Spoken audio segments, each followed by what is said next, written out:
know that the first way to solve a problem is talking about it. So when we talk about these problems, we are not whining. We know what we are doing. We are trying to persuade each other every day until we all sail in the same direction. With that, Pipita, it is that made majority of Kenyans leave their homes on 25th to go to parliament. Nobody told people to go to parliament because of just going. No, it was a procedure. People, we went to these protests several times, and people saw the importance of going to these streets, and people saw how we were united, and people saw how we were deplatforming the leaders, and people saw that people was persuaded this is the right course, and everybody spoke the same language for once. And in fact, the president said in his speech, I concede. I concede. Can we make him say I concede again? Yes, we can. How? I think for me that somehow we deviated and started calling the big guns. We started talking about the big guns. Ruto must go. I feel that there we deviated. Hitting him on issues, on policies, is lack of public trust. When he brings policies and we bring down all the policies that he brings, that is one way of making him go. When he brings Sandani and we make it fall, it is one way of making him go. When he brings Shisha and we bring it down, it is one way of making him go. There's no president that you will remove from office with protests, just mere protest. It took a lot for Bangladesh to fall. It can happen, yes. It can happen. I'm not going to discredit. It can happen. It can happen. It requires a lot as well. But also we must be alive to the fact that sometimes not every scenario will be the same. We cannot be like Bangladesh, but we cannot fail to try as well. We should try. But we should also look for a way, because, I mean, change is inevitable. People say that they now know that we hold spaces and they also join spaces. Yes, they do. Yes, they do. But that does not stop us. Let them know that we are talking about these issues. Let them know that we are planning to go to the streets. Let them stay and block the roads and let the police protest on their own. It is part of protest for us. That is a win for me. When they blocked everybody to go from getting out on Nane Nane, they blocked the entire city. That is a win for me. If we do that often, it is a win. We have right now a constitution that gives us this as a right to go and protest. During Moi regime, during Moi era, that was not there. But did people protest? Yes. Were people killed? Yes. But these protests are also the same things that made Moi repeal Section 2A of the Constitution. In the build-up to that, Moi continuously lost his legitimacy. In the build-up to that, I can say that Moi was defeated in 2002. I mean, of course, not typically, but yes, he was defeated because his candidate was defeated in 2002. And that is just fact. Even though Uhuru came again, ruled. I mean, that is there. But the general idea is that he was defeated. So in the same effect, can we do something? Can we do something? Doing something is, we are here now talking about issues. That is doing something. It is one step. The second step is action. The third step is now consistency. And all this also calls for unity as a people. But discrediting a revolution is discrediting confidence, and you cannot discredit confidence. I mean, people always say you cannot stop an idea whose time has come. It is not just a say. Actually, you can't. So it is not whining, Pipita, and I hate when someone says it is whining. It is not whining. And there's no one who has monopoly for information. There's no one who has monopoly for knowledge. Hakuna mtu akona monopoly for knowledge. If you think you have monopoly for knowledge, That is in itself foolishness. I'm sorry, I use that term. Thank you, Pipita. Thank you so much, the real Joe, for that. And of course, as I said, when you come to the mic, make sure when you say Article 16, don't think you're talking to lawyers. Wengine wetu, we only lied to our parents. We wanted to be lawyers so that they get out of our hair. Yeah, but we didn't even have any interest in law. But yes, so I have the Jamu here with us. How are you doing, Jamu? Who replies? Niko poa Pipicha, how are you? I am well. Karibu kwenye show. Asante sana. I'm listening to the real Joe, and not only his words, but his tone and the agitation with it, and the passion, and really appreciating it. Um, the oversimplification ati ku protest ni kuwine is extremely unfortunate, but of course presented as an intellectual statement, but it's just pseudo intellectual. We do need to activate our citizenship. And activating our citizenship is sometimes defining what our problems are. I mean, getting as close to a consensus as possible and organizing, mobilizing, and agitating for those things that we need to see happen. Hii wiki imekuwa ngumu. On all fronts. Of course, what happened in Parliament, um, I think at this point, we need to look at ourselves in the mirror and remind ourselves 3 times a day we are living in an unmitigated dictatorship. Not because of Gachagua. Gachagua is definitely not a saint, but the stranglehold that the president has on both houses of parliament is absolutely nuts. Nilikuwa kwa space where 2 Ugandan people happened to show up. I don't know if they were invited, they just happened to be there. And they requested the mic and they spoke very passionately. Wakasema, hey, manze, vile tulikuwa tumeona protests Kenya, tulikuwa tumefurahia. Sisi pia na sisi tukapata nguvu, tukatoka kwa streets.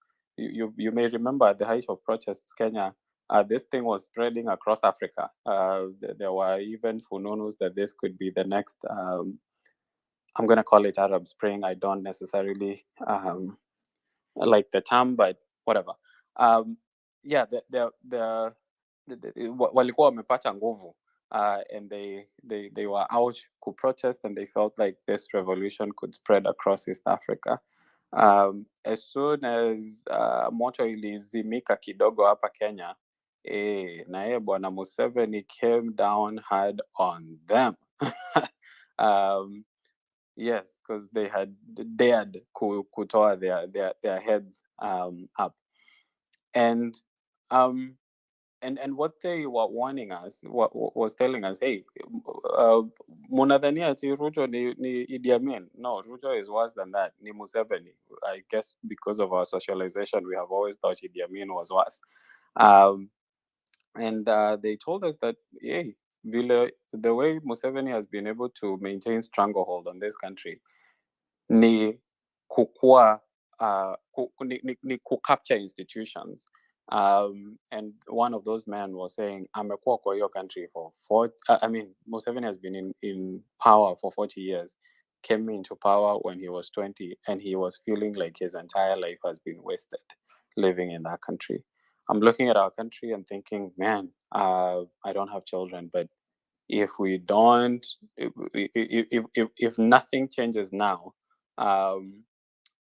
this unmitigated dictatorship might go on for, till kingdom come. And so I think one of the wonderful things about these spaces and our continued assembly in various fora is to get a sense of the urgency of the matter. Because maybe some of us are just thinking, ni politicians wanakuanga hivyo. But we are slowly, I don't think it's slowly, we are quickly sliding into what I see, I think already as an unmitigated dictatorship that just needs a couple of years to take root.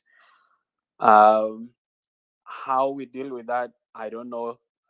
I think protests is one, but I think it might end up being something like guerrilla warfare. It might end up having to be something more than just. I don't think a flag and a bottle of water will do at some point. We might need to apply pressure on all fronts, including internationally, because if we don't do that, I mean, yeah. Anyway, strategy. Maybe this is not the forum for Kuongelelea strategy, but at the moment, I think I'm just wanting to point out that we're in deep trouble. Now, there are people who will take advantage of the situation that we find ourselves in, because all of us many of us are suffering, and so there will be messiahs who will show up and tell us, "Mimi ni mimi nitawakomboa." And actually, when George was talking about the Kamalas and the Obamas and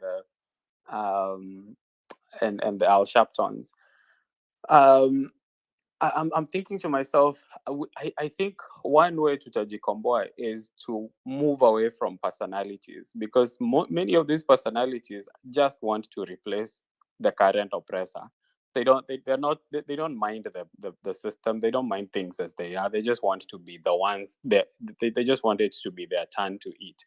Um, and so I think our fixation on leadership as something that is contained in leaders, as opposed to leadership as a concept, I think is our undoing. We will have a lot of people wanakuja na maneno matamu, alafu all of a sudden we have I'm seeing generals huku X wakifaitia mtu, huyu ni mtu wa integrity, unadhania tutapata leaders aje, if we keep fighting all these leaders. And I'm thinking, ulijua aje ni wa integrity? Just because I came and told you mimi ni wa integrity, that's enough? Like I always tell people, don't believe my words, watch my record, interrogate my actions, lakini because we're in that place of chaos and confusion, there are people who will take advantage. Watatuambia tutoe pesa ya kupeleka civic education mashinani, because civic education inafanana na campaign, and we will quickly buy that bullshit. And there will be a lot of people who will fight any semblance of critical thinking. Anyway, I feel like I'm speaking cryptically. Lakini, cha muhimu, I guess the most important point for me is to say, uh, to use these words za sauti sol, tujiangalie, like tuko pabaya. The situation we find ourselves in is not a joke, and we can have small disagreements happen pale, lakini we are in a serious we are in serious trouble. The world, unfortunately, does not mind an African country going to the dogs. It doesn't. Like that's not a problem. Kutakuwa na Marshall Plan for Germany and other places, but an African country going to the dogs, they don't care. In fact, if you look all over the world, we have lots of basket cases. We have normalized it. In fact, the international community plays a big part in making us basket cases. Nobody is coming to save us. So whatever we need to do, there might be a forum to talk about what we need to do. But any action towards liberation, I think, is an action we need to support. Nitamalizia hapo picha. Asante sana Jamu for that. I'd seen George alikuwa ameinua mkono juu. We are at 8:30. We are about half an hour towards the top of the hour. But I'll give guys a round of submissions because we started home run late. Mi napenda kuwa honest. Mbona nyinyi hamtakangi kunipatianga off days? But anyway, this being the last day of the week, of course, thank you so much for being here. We are on the town hall, the Kenya I want. We used to have relationship talks on Fridays, but look at what Ruto has turned us to. Love doctors and now giving people campaign advice. George, do you have you had a rebuttal or what? Hello?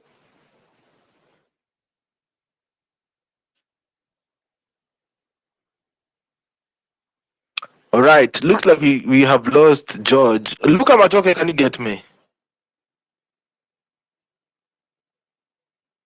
Allah. Bwana Luca, are you there? Western Shilaho, are you there? Is it me? Ama ni mimi ndo nimepotea kwa network? Nakusikia mimi. Hujapotea. Mike inachagua ni nani aongee leo. All right. So, ladies and gentlemen, we have been very, very, very, very, very engaged this week with matters, the impeachment. And as you've heard, everybody's talking about issues of taking action, being out there. Nimesikia Jamhuri akiongelea story ya getting leaders. And this issue of leadership has become a very pertinent issue when it comes to this thing that people call the movement. Apparently, the Gen Z movement was named by the one and only former Deputy President Bwana Rigathi Gachagua. Yeah, we never we didn't have a name. And then somebody also mentioned that the formless, shapeless, whatever was also brought up by him, and that is why probably they thought he had also a hand in it. I don't know if you guys have noticed that that it came from me bana. Sasa mimi nashanga kwani sisi tulikuwa tunafanya nini hapo? And also, as you've heard, leaders right now, Morala Kebaso is saying that he's going to Narok, and guys had already planned to go to Uhuru Park, and it has become an issue on the internet because now people are wondering what is happening here in the middle of all these. I don't know if you guys have something to say about that. The real Joe, because I've heard what Jamhuri has said about mambo ya leaders and how we treat them and people and their interests. What do you have to say on all this? Pipita, Pipita, a movement that only merely moves people is a revolt. A movement that changes people and institutions is a revolution. Martin Luther King said that. When you try to just to you see, in a movement, I mean that's even the whole purpose of it. That's even where the word the definition comes from. It's a movement. When you decide that you want to do it on your own and you want to take all the credit for it, red flags. When you decide to go against the interests of people, that's a red flag. It means when you get now to the helm of it, you'll be doing exact same thing. We saw these same red flags in William Ruto, but people just ignored and just still gave him a chance. It is not, for me, Pipita, I have said this several times, and I will say, and I say it, whether people like it or not, whether watanipenda, wata-unfollow, that is just up to you. Morara does not, for me, he does not check the boxes. The leadership test for me, the boxes that I've put there, I cannot check even one for now. And I'm not giving him, I'm not putting him, throwing him under the bus. For now, he needs to do more for me. And that is what I would wish to convince Kenyans. Set your bar high moving forward. Don't play with anybody and feel some pity for anyone. No. You pity them, they take up these positions, they throw you under the bus. Throw them under the bus before they throw you under the bus. Set your bars very high. Don't just, oh, he's a young person. Check, he's my leader. Oh, he's able to stand on top of a vehicle and call people and call for a rally. Check, he's my leader. No. Put the right boxes to be ticked. Set the bar so high that he needs to meet the very, very high bars that you've set. And when he meets them, give him his dues. But it is not about just giving. I mean, it is, for me, you have to change both the people and the institution. And changing the people is the mindset, changing their mindset. giving them the right information. Not just, I mean, you see, and Morara actually, it is actually our problem. He was joking, by the way. He was shooting content. He was imitating the president. He was playing, and we decided to take him seriously. That's what I think. And I'm not discrediting him, but I feel like we pushed him too far. And if he feels like he's up there right now and he can dine with the big boys, I mean, we still have a long way to go. We need to do more. We need to do more. We need to do more. So it's not just, and him making it about him, that is also my problem. It's my problem. Why does he have to make it about him? When he goes online, he says, now just a young man saying, I'm going this direction, everybody is whining. He's always making it about him. About him. That is a big red flag. He doesn't tick the boxes. So you want me to leave ODM, a party that I've supported for years, and I want to replace ODM, yes. And you want me to replace with Inject Party, Morara. But now you guys, give me a better person, give me a better deal. Morara does not meet any qualification that you can tell me to replace ODM right now. Sijatoka ODM, but I'm looking for a better party. I'm losing. Yes. Sorry to interject kidogo.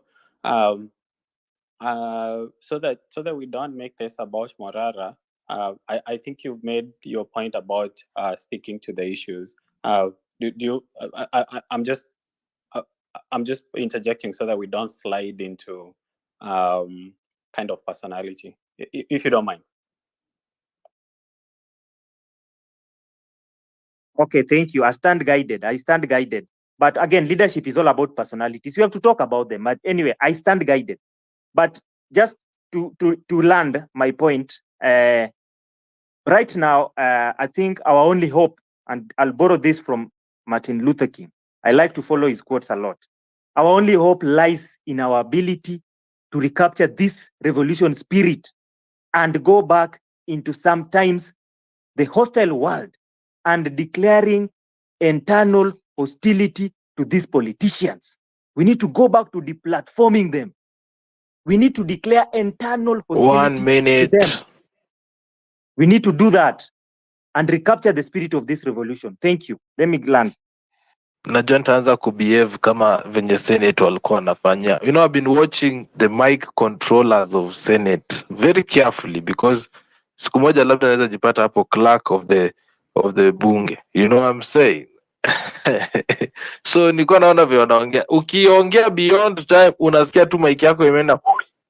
So I'm gonna give you 3 minutes. I have to break for the weekend, guys. I've done over 40 hours of spaces this week. I need to just go and relax. So I'm gonna time you guys at least 3 minutes each to tukielekea kumaliza. The show ends at 9, but I'm going to listen to everybody who's on the mic right now. George, in 3 minutes, do you have a rebuttal or something?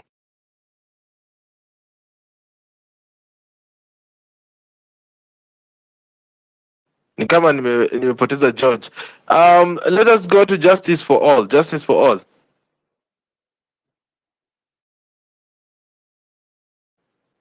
Ala. Health Data Manager, Opio Ouma. Are you there? Yes, I'm here, sir. Can you Yes, hear me? I can hear you. Talk to me. Thank you, Pipita, for this occasion. But I just want to go directly to the point that one of the speakers are just deliberated a little bit conscious by beginning the two phrases up there, but then we are losing our focus going into maybe trying to make it so vivid. So in this capacity, I believe as youth, as a movement, we only remain with one thing. We must go to the ground. All these politicians who are disturbing us today, they went to the ground. They stole our future. They stole our thoughts. They stole our ideas. And now they are controlling us. But if we are going to continue blackmailing each other, that we are going to be on spaces, and then we still fight those already rolling it to the ground, we are going nowhere.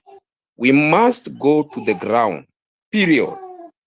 We must meet the Kenyan people. We must feel their problems down there. we must make them pay attention to us. We must make them realize that we are there for them.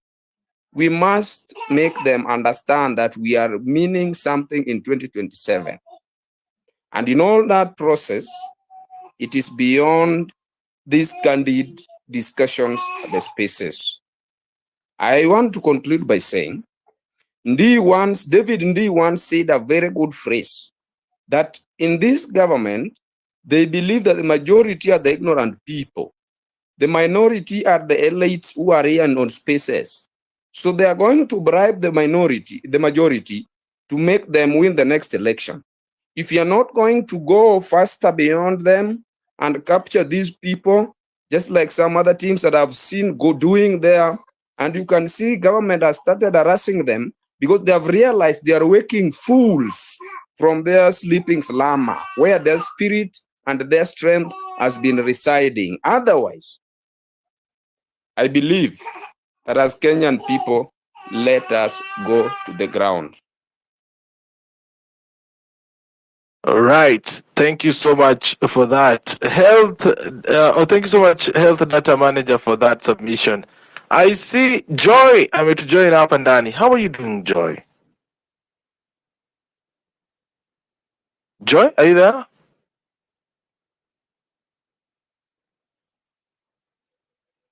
Unmute your mic, Joy, if you can hear me. Ni kama ni watu wakiingia kwa speaker wanisikia nini? Yeah. Hi. Hi, Hi. Peter. Sorry. Sikuwa nasikia, I was driving. Yeah. Oh, pole. Yeah, I was just about to nini about someone who just said about, I don't know.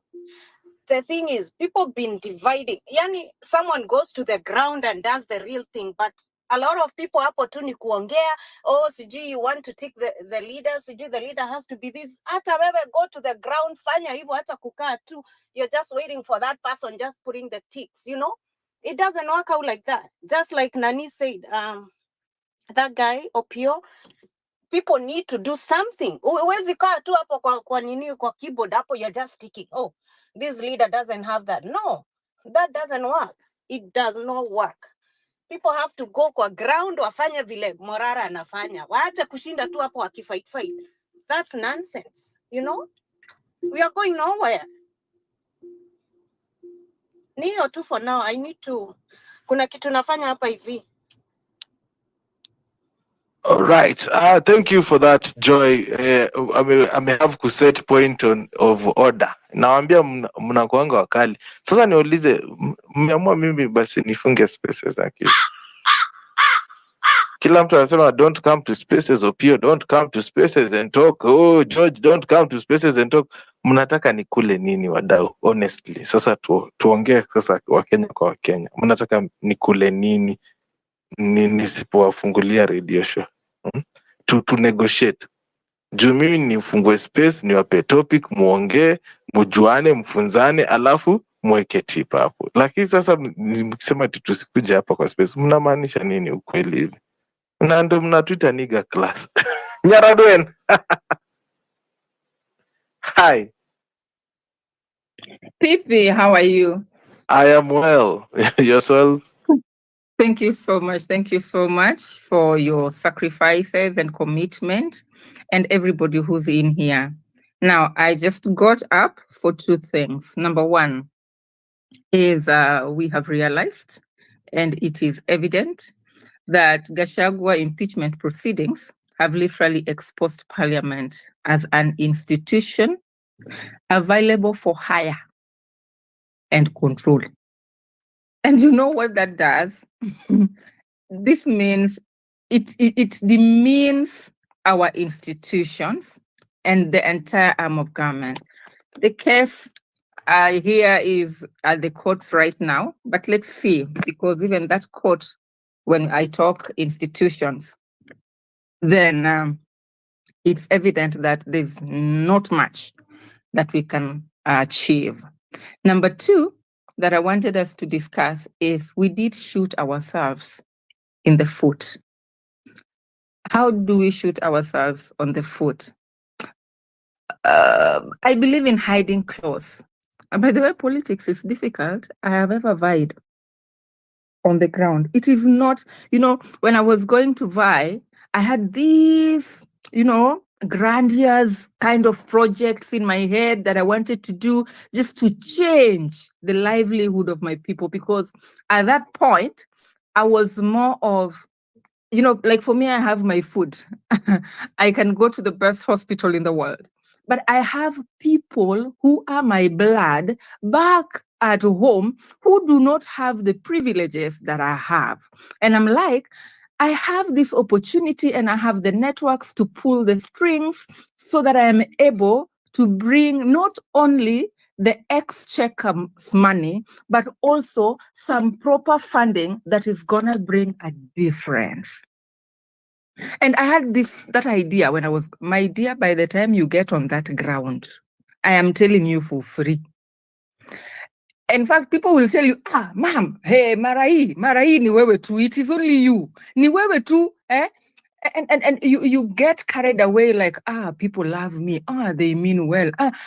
When it comes to elections, it's a totally different thing. How did we shoot ourselves on the foot? We shot ourselves on the foot by showing our clothes. We know Pipita is the one leading us, and Pipita is trust me, the more your clothes are opened, they'll be clipped by the who is who in government. You will be clipped. The best thing to do is to hide your clothes. Yes, I am of the opinion that we cannot continue being formless, leaderless, and the many lessons that we are. But we can have a leader who is not interested in politics, but more of a revolutionary, more of somebody who's able to create a movement. But when we pick Pipita and Pipita goes through with us and Pipita is trying to, he's going to be picked and we are going to back to the same scenario. So my point is, even if you are a leader, even if you have those aspirations, this is not the time. This is not the time to come out. Right now, we have a bigger giant. And you know what pains me most? What makes me really cry when I sleep? Is that during Kibaki, when Kibaki was the president, Ruto was in his cabinet. Do you know Kibaki sacked Ruto for us? He sacked him from his cabinet because of corruption. And that was agriculture. The next time, Uhuru now plays along with him as the DP, and Uhuru comes out and tells us, please, do not elect this person. This one is going to sell Kenya. And we Kenyans, the people of Kenyans, we are here because, we are just Kenyans. I don't know what we are going to do about Kenyans, but we are Kenyans. We will never listen. We don't want to listen.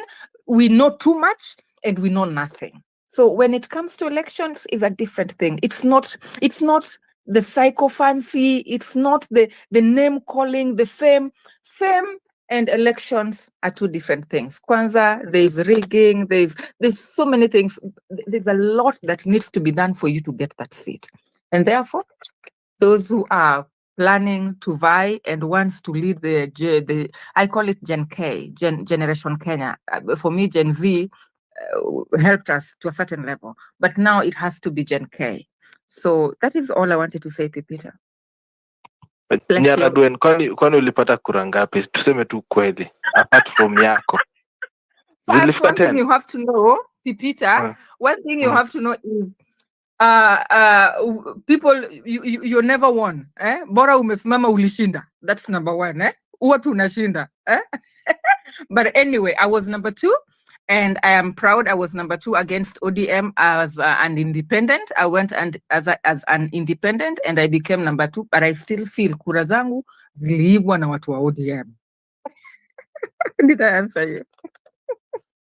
Hata mimi nakusupport. Unajua hata mimi nimeona hata venye umeongea walikudanganya, honestly. Pole.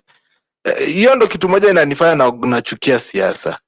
People really know they do not love you. They are not going to give you and I gave people a chance here last Tuesday. Nikaambia watu kujeni hapa muongee if you want to be a politician. I think I had only 2-3 people, and one was someone who was a former aspirant in Kibera, na akakuja akatuambia hapa hivi alipigwa panga. Hiyo ndo siku niliacha kuwa mwanasiasa, cha tu nibaki kwa redio niwasomeange habari. Western Shilaho, you have 3 minutes to react hapa hivi. Talk to us. Peter, I just want to begin from where Nyara Dua left. One, I'll give us as homework, because I've had this narrative again and again, but it's misleading. It's not Mwai Kibaki who tried to sack William Ruto. It is Raila Odinga. Go and do that homework. Because when Raila Odinga tried to sack William Ruto and Sam Ongeri, there were 2 of them. They were told to stay put because Raila Odinga didn't have the powers to sack any cabinet minister, and they stayed put. It was not Mwai Kibaki. Please, let's not portray Mwai Kibaki as this, leader who left an exemplary legacy. He did not. And therefore, because they were scheming for the 2013 elections, so they wanted to antagonize Raila Odinga and William Ruto. Secondly, during Mwai Kibaki era, there was a minister called David Miraria, who was also caught up in a corruption scandal. So when pressure was piled against him to resign, Mwai Kibaki asked those who were agitating for his resignation, amekula mbuzi ya nani? Please, appraise yourselves with Kenya's history. Amekula mbuzi ya nani? That's what he asked. For those who don't remember, you can look for the NAC manifesto. They campaigned on the platform of infrastructure. And they promised that once they get into government, they will do all. Kenya's artery, as far as infrastructure is concerned, that highway from Mombasa to Malaba. Once elections were over, Mwai Kibaki had been sworn in, he shifted to Thika highway. If you don't know that, these things are documented. So it's important that we appraise ourselves with our history. Pipita, I want to respond to Joy. Joy was embattled at some point. Pipita, you cannot be personal when you are talking about a public figure. Please, let's be honest. If you're talking about somebody's homestead, you are personal, but you can't be personal when you're discussing William Ruto. You can't be personal when you're discussing Raila Odinga or Barack Obama or Donald Trump. These are public figures. How can you be personal? Morara describes himself as, I don't know, president of Inject Party or something. What is that? How is he a personal? How is it being personal when you discuss him and even mention his name? How is that personal? It's not. It's not. So if you want people not to discuss you, don't get into the public realm. Then you can lay claim to privacy. I don't represent anybody. I don't lead any political party. I'm not a cabinet minister. I just do my own business. Why are you discussing me? But you can't be personal when you're discussing public figures. We discuss them even long after they've died, don't we? Because of the actions they did, the decisions they make, they still affect us long after they're dead. We mention them. We mention their names. So Joy should not be apologetic about that. It's imperative to name names when you're discussing state affairs, because those state affairs are presided over by individuals, and those individuals have got names. Pipita, the real Joy is being very magnanimous. I'm not magnanimous, really, Pipita. What I could say is that anybody who is following Morara is headed into oblivion, frankly speaking. Can you imagine Morara if he represents you? Morara in a room with William Ruto discussing and negotiating on your behalf. Can you trust somebody like that? No, this is a person who is leading your party. There is a crisis after election, so you say, go to that room and discuss with William Ruto. What deal is he going to extract on your behalf? No, you tell me, what deal? He's going to throw you under the bus. He's going to sell you short. And therefore, these people who are defending Morara, I think we talk about civic education going to mashinani. I think they stand in need of civic education. They do. It's not those mashinani people. Morara, you don't have to really wrap your head. Just reading the things he writes, what he says, he has no leadership qualities. He doesn't have what it takes to really take on these very formidable forces that are ranged against us. He doesn't have. He's very narcissistic. He's very puerile. He's very erratic. That kind of a person, how can they lead you? They can't. And we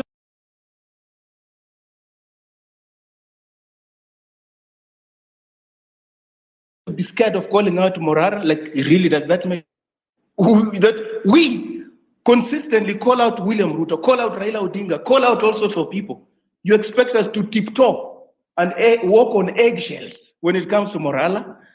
It doesn't make sense, really. Come on. It's not going to work. We call out all and sundry, irrespective of your station in life. And then Morala will not be an exception. So we must minimize sycophancy. When we are handling these people, just get rid of sycophancy. Hold these people accountable. Ask them all the questions that you can. That's when we can pride ourselves as working for Kenya that will be for the benefit of all. But when you put some people on the pedestal, these are holy cows. These ones are beyond reproach. You are oozing negative energy. Come on. We'll not be scared. And we cannot hold other people accountable to high standards when we cannot hold ourselves to high standards. It doesn't make sense. That's being childish, and we are not children. Thank you, Pipita. Hey, jamani. Sasa ni hivi tutaenda. DK Gift, I saw your hand up. Sijui kama uko na kitu ya kusema kwanza kabla before I go on. No, just go on. I'll Aye. after. Sir, let me hear from Justice for All. Why were you waving like that heavily? Kama tuko kwa No, matatu because bwana. I think it's becoming a misleading contest, which I feel we need to bring to order. Yeah, yes, Kibaki fired Ruto. Of course, I know where the confusion comes in is because, of course, those of us who found us from the time of the referendum, there's a time Raila tried to fire Ruto, and then, of course, was told he wasn't the authority. But after the courts ruled that there was he had a case to answer of fraud from the as a higher education minister, he was fired. So that information is accurate that he was fired by Kibaki. Ruto was fired by Kibaki. The other point that I wanted to contribute on, and as my last point, PP, is that indeed there is need for some level of structure in whatever form it takes, even if it doesn't take leadership at the moment. There's a way to start having a structure, and that gives a direction. Like now, what the likes of the Real Joe are doing in terms of petitions and everything. How do we come in? And one of the other things that I've always tried to push for, and it doesn't have to be through your platform, someone else's platform can come in on how maybe some people who may not be boots on the ground, how can they even resource ways contribute? Because as the movement starts forming, I think it's important to start thinking. It doesn't have to be executed right away.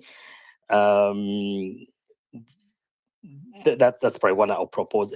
I disagree quite a bit with Western on the stand about Morara. He's not a public figure. Doesn't hold public office. I think it's something that is forming, and there are different people that are trying to come up now, trying to find. Once we make it a subject of discussion, I think it's becoming distracting. I don't think anybody is asking us to follow them or to join them in a way of like join us for me to lead you. It's not holding any public Ngoja office. So, wewe, what do you mean nobody's asking him to join him? He has a party which people will have right. to join. He's asking for people to give him money. He is telling people to go to him to Narok. So what do you mean nobody's asking him to be a leader? What are you trying to drive at here, Justice? He has already positioned himself as a leader. So you cannot be a leader and not a leader. You get it? Come on, Bana. Okay. I raised that case over there. I don't want to discuss that because okay. I just raised that case over there. Anyway, so my final word is that indeed we will, as things start forming, people can start their own ways, especially those who are who are lawyers and they're trying to either put petitions. How can we come in? I think that kind of education will help us. Those who are trying to do other things that support the movement without necessarily causing division, I think it's critical for us to other people to start partnering. And even if it's not like you are joining those people, but what value can somebody bring in? So in that way, it could be through expertise, could be through funds, could be through other forms of resource, so that we can support the movement to continue moving. Because it will take a while before all this starts merging and coming together into something. So for me, the way I'm seeing these different leaders who are holding, whether it's spaces and all that, I think they are running something, but they haven't matched yet to get to a point now we have a common goal to start saying now who is then going to lead us in this kind of joint movement. But I think now there's small movements here and there, and they're all doing an excellent work in terms of civic education and all that. All right, I apologize for misleading you on my prior statement. I think then that's inaccurate. My interpretation was wrong. So Yeah, I back. think we need to say this, ladies and gentlemen. You cannot be a leader and not a leader. If you show yourself up. I remember they were fighting about the name Kenya ni home. Remember? Kenya ni home. And the reason why is because one of Morara had already branded himself what? Okay, good. He had said yeye ni president. So huwezi kuwa president na wewe si president. Tuelewane wadau, tusikuwe watu venye Western Shillao amesema. Ukikuwa emotional, ukikuwa fanatic, una end up kukua kama majamaa wa ODM. Na mnaona venye walifanya. They don't think when Baba says jump, they jump fast.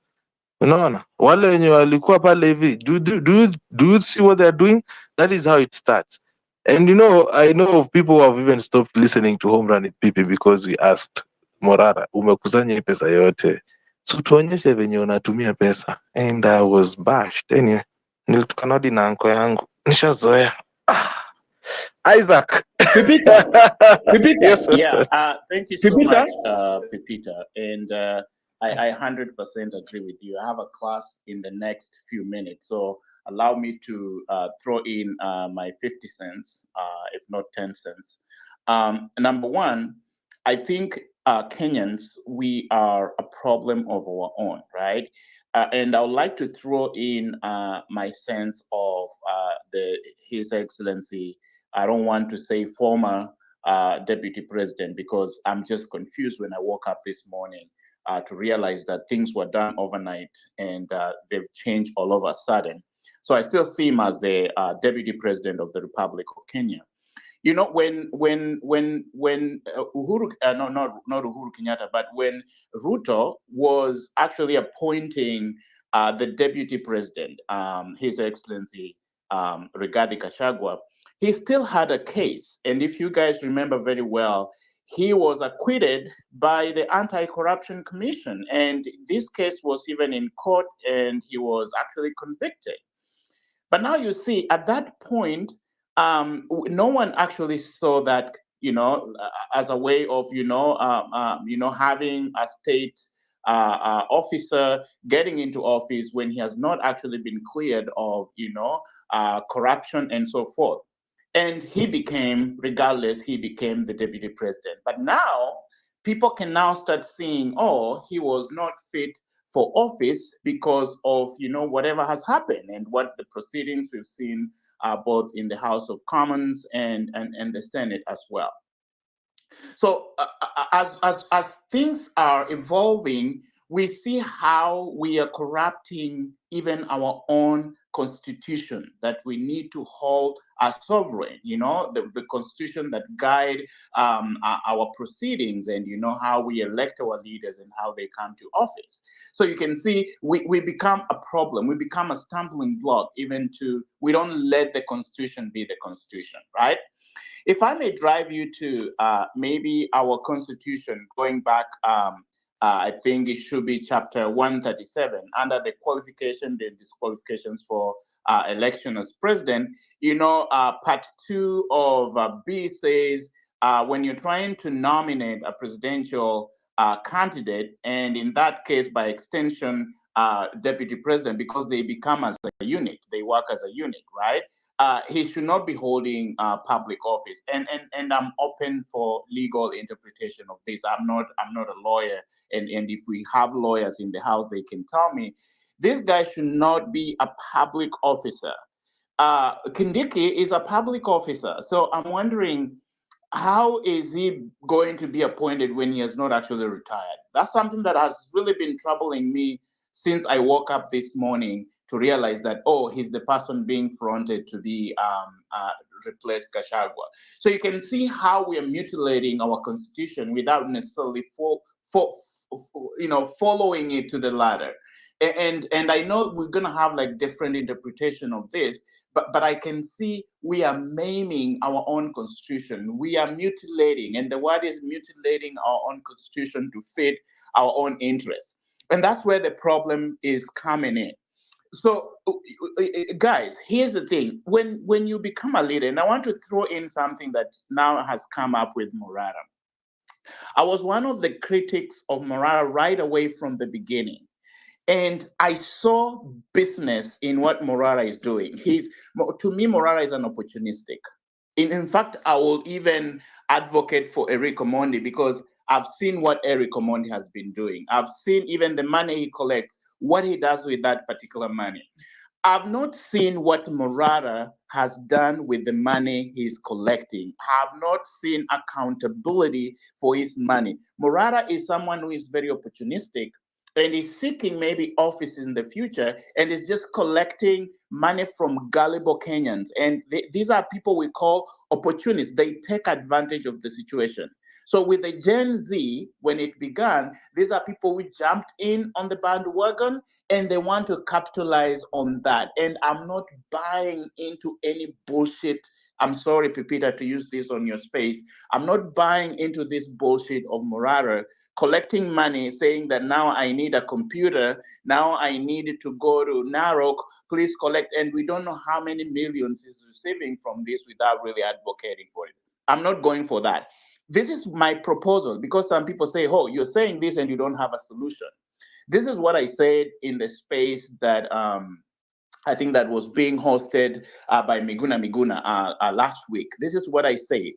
We need to have, for us to be organized, and the thing of leaderless, I think we need leaders. And this is one way we can actually have leaders to avoid maybe personal interests that maybe are not accountable, the likes of Morata. We need to have sort of like a panel. We need to have like a sort of like, a trust fund whereby we can even employ people, we can employ, accountants. When we throw in this money, even when we are getting money from diaspora, we need to have a trust fund where this money go, and we have a panel or a committee that actually govern these funds, and we can see the money coming in and the money going out. Even if we are going to do what you're calling civic education, we can employ people to actually do that and pay them with this particular money, rather than holding just one person to this money and we don't know what they're doing.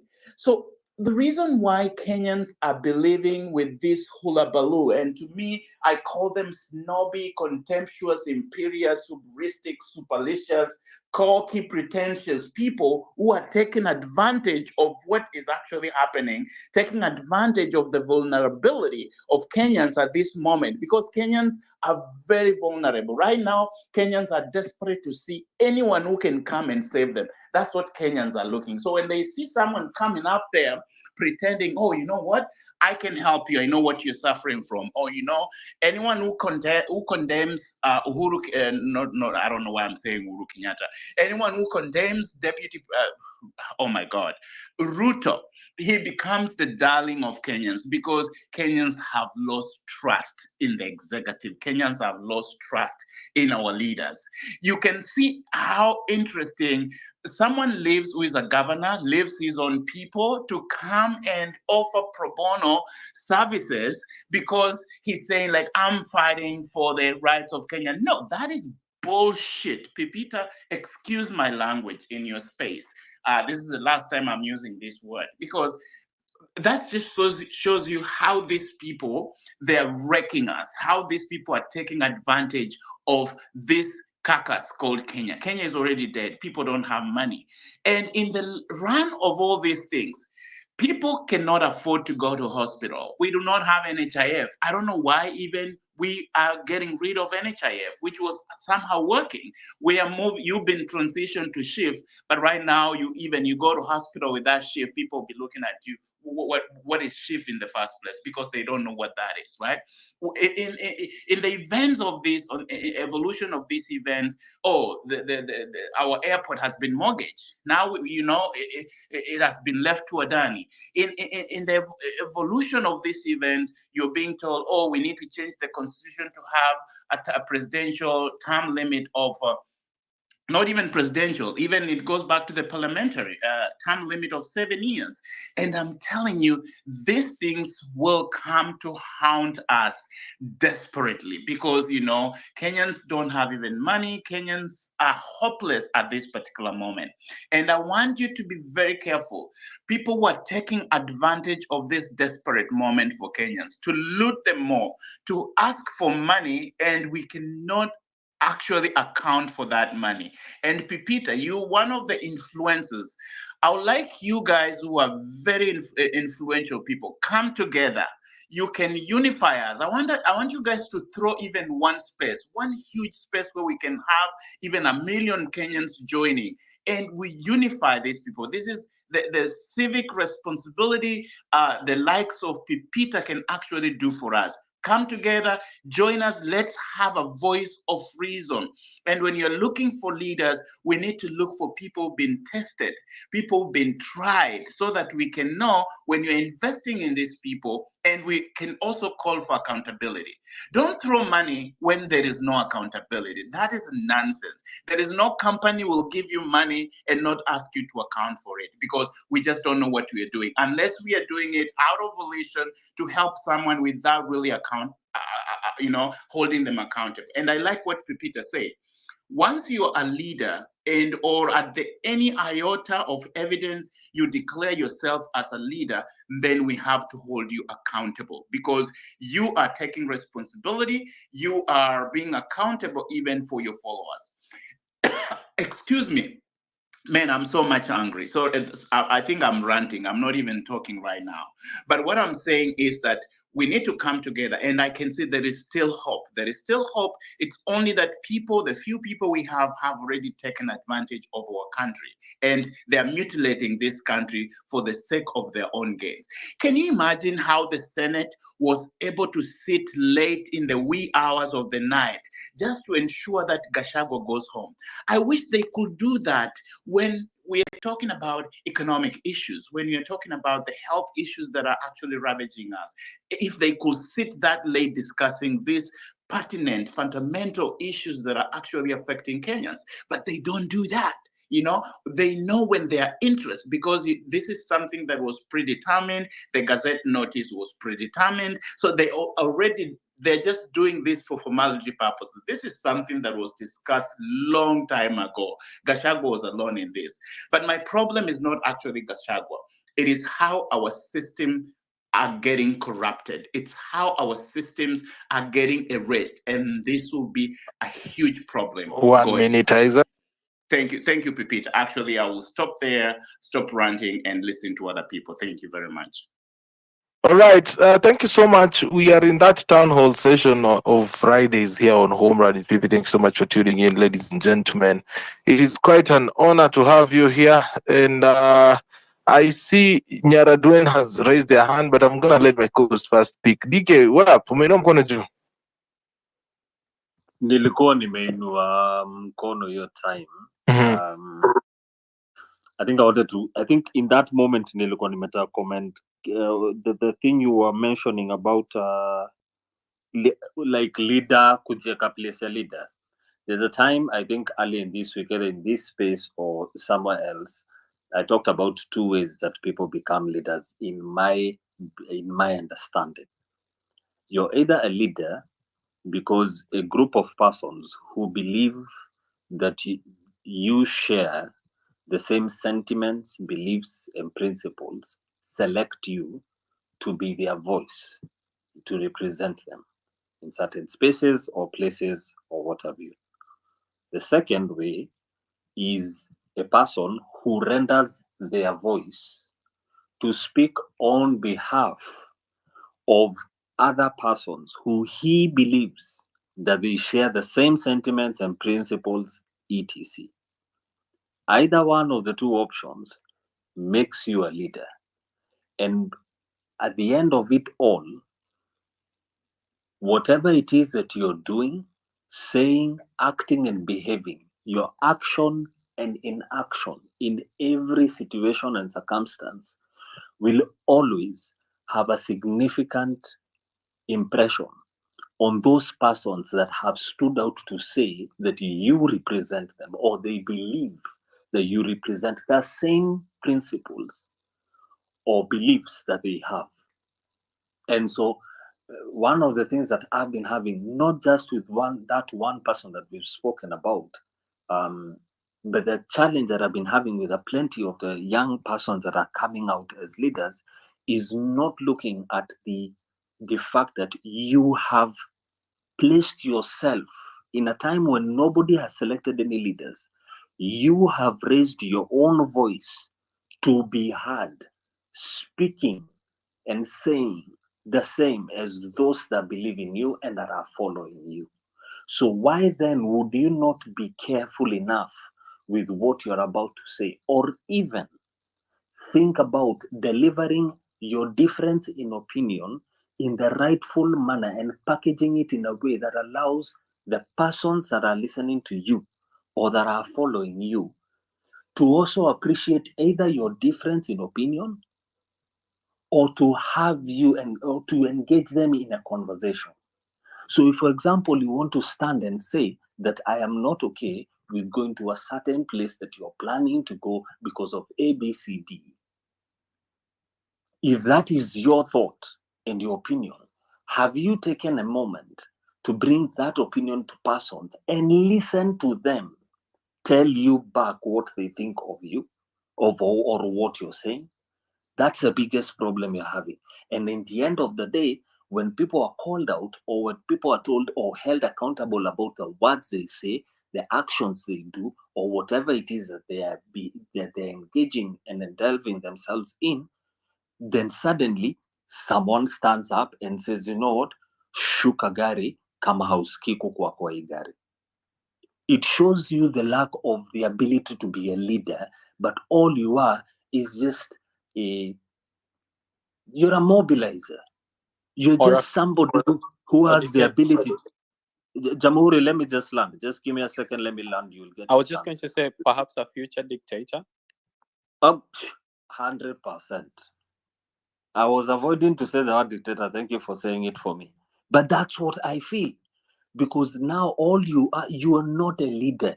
You are just somebody who, I'm sorry for saying it this way, who has a mouth. And a mouth here in the sense of you have created a situation that has allowed you to speak and people are listening because of there's a circumstance you've created for yourself that has given you a mouth and people's ear to listen. But that does not make you a leader. And that is the one principle that we all have to start aligning with. Even if today my 960 something followers now start becoming 15,000 followers, does not necessarily just turn me into a leader. It is the principles and the things that I will say, I will speak, I will do, and I will show you that qualify me to be a leader.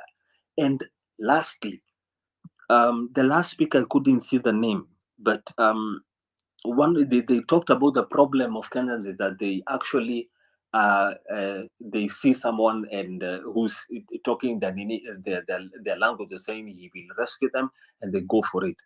I call it, dear sir, Messiah seeking syndrome. That's what Kenyans are sick of. That we are always seated waiting for a Messiah to come and suddenly take us somewhere. And I said it jokingly the other day. We've been told by Raila Odinga jokingly that we're being taken to Canaan. I'm going to tell you straightforward. We are not being taken to Canaan by a Moses who's suddenly going to come, spin his rod up, split the sea for us, and we are suddenly on the other side. This is not a Messiah situation. We as Kenyans, we need to redeem ourselves from that. We are not here looking for somebody to save us. Save yourself. Get out and save yourself for your own self, not for anybody else. I yield. All I can say, ladies and gentlemen, is you do not have anybody who is going to fight for you. You have to take part or just shut up. Western Shilaho, I thought you had a point of information before I go to the next speakers. Hello, Pipita. Yes, I can hear you.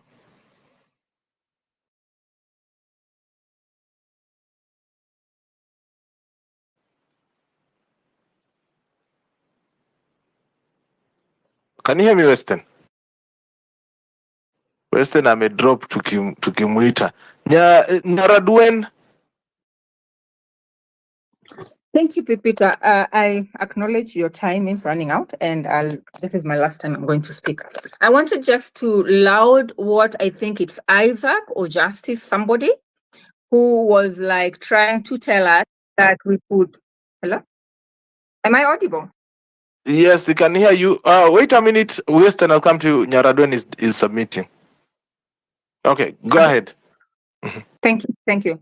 I wanted to laud, I think it was Isaac or Justice, somebody who was trying to come up with ideas of how we can have a direction towards this revolutionary movement. And my suggestion would be, Kenya, as we speak, is moving towards the drain. Secondly, we are all Kenyans, and all of us are involved in one way or the other. And I was thinking, you see all these professional bodies that we have architectural bodies, we have teachers' body, we have a farmer's body, each and every profession somehow, even the accountants like us, we have our body. And I was thinking, why, instead of looking for this leader that we don't know where the person is, who the person is, why don't we make use of these bodies? Because these bodies, there are contributions that are always done. We need money. A revolution need money to partake. And we could use the structures for the demo or for the demonstrations. I think that's the right word, because when we come to farmers have their things to talk about.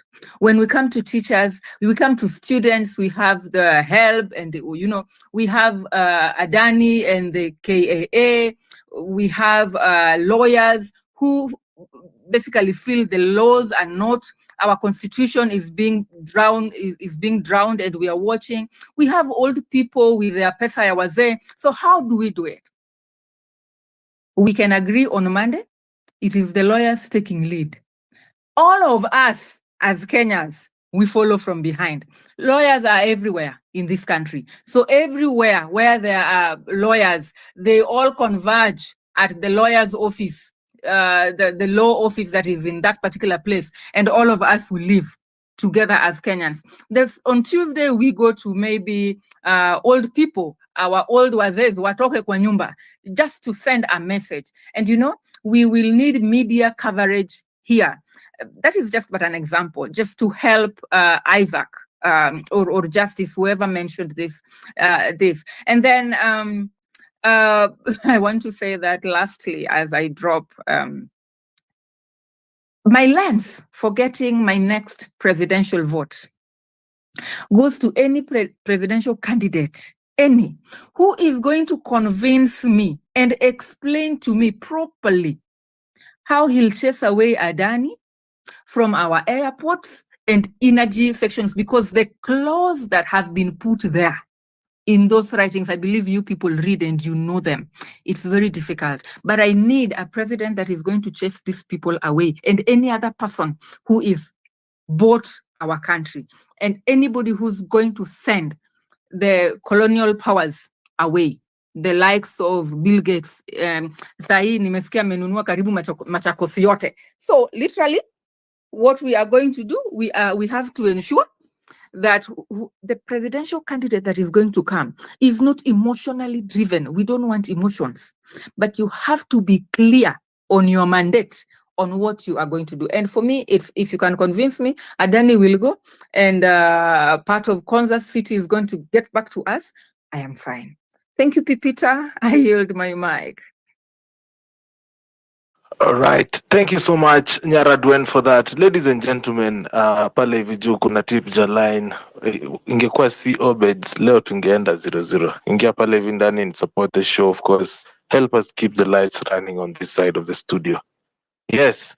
I see the one and only Health OU. Anaitwa OU. Nani Western kwanza kwenda kutable evidence. Western alikuwa na evidence ya kwenda kuweka kwa meza. Alikuwa anasema kwamba eti Kibaki ndo alifuta Ruto. Huyu mwenye anasema Ruto ndo alifuta ni. Hebu tuambie Western, what are you guys saying? Unajua sisi tulikuwa wadogo, tulikuwa tuna watch news juu ya Edith Kimani. Thanks, Na Pepita. Esther Runga. Pepita, if you any simple Google search 15 years, 20 years, even 30 years from now will report on the happenings yesterday in Kenya's Senate and the other week in the National Assembly. These are news of not just public interest in Kenya, but of global interest. So,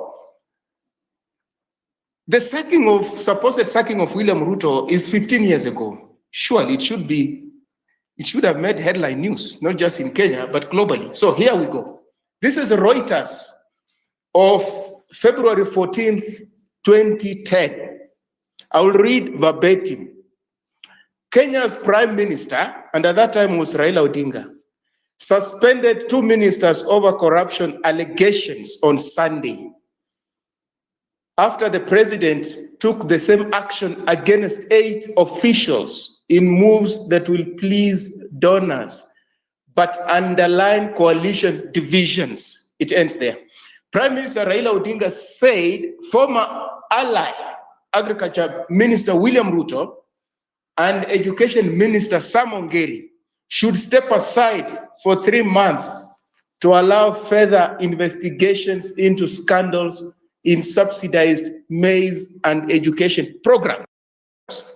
Then we go here, another news from Mail and Guardian. This is a South African newspaper of 15th February 2010. That's the following day. The headline is Kenya, President reinstates minister suspended by PM. Kenyan President Mwai Kibaki on Sunday evening reinstated 2 ministers who had been suspended hours earlier over fraud investigations by his Prime Minister Raila Odinga. The president said that he had not been consulted and Odinga did not have the authority to order suspensions. Therefore, in quotes, constitutionally, the 2 ministers remain in office, end of quote, he said. So who tried to sack William Ruto? Who is it? How could Mwai Kibaki sack William Ruto, whereas William Ruto was a cog in Mwai Kibaki's succession, in the sense that without William Ruto, Uhuru Kenyatta would not have defeated Raila Odinga. How? How could he have sacked him? Facts. It's not Naona kwangu revisionism. These umekuja things na are bahati, documented. unakujanga na bahasha hivyo, evidence. Eh, Peter, I knock off. I just want to end with this oft phrase that I hear: an enemy of our enemy is our friend, which means anybody who is opposed to William Ruto is our friend. I'm not so sure we can go like that, because even if you just look at that phrase, it's completely flawed. So let's say the enemy of your enemy is a murderer. Does that make him your friend? The enemy of your enemy is a genocider. Does that make him your friend? The enemy of your enemy could be a rapist or a psychopath. Does that make him your friend? It doesn't make sense. So it cannot be true that anybody who is opposed to William Ruto is our friend. No, it can't be. We don't know the reasons as to why you're opposed to William Ruto. Chances are they're not similar to ours. So we're not reading from the same script. Let us not lower the bar. We'll get into problems. Thank you, Pipita. all right, thank you so much, Western Shilaho. Jamu, what do you have to say to us?